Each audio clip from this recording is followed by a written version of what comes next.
Titi Jeje is a renowned Nollywood film director and storyteller.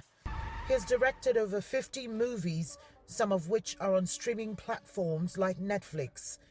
Titi is driven by his passion for projecting the African story to the world, but the high cost of production and other hurdles have stalled his pace. If before we spend like 50 naira on each production, now I can tell you that we are spending 200 naira on each production.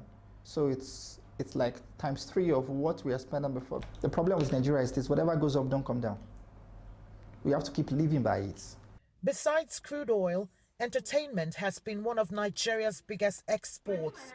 The sector, which covers movies, music, fashion and more, accounts for 1.45% of Nigeria's GDP, according to the International Monetary Fund.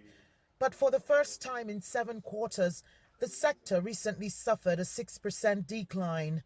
Industry players blame post-COVID changes, insecurity, low investment revenues ratios, and lack of government support for the contraction.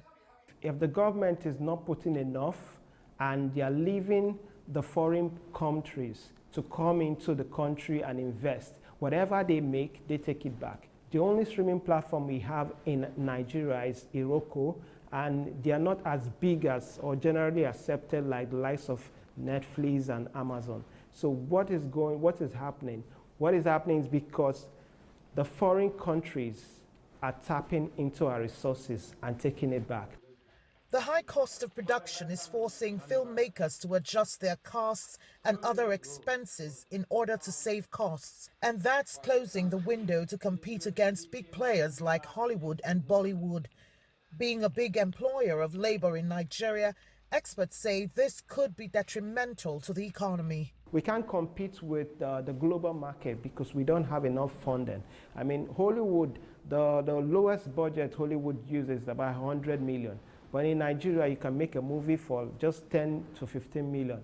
We're currently facing the challenges of budgeting, financing, marketing, distribution, quality.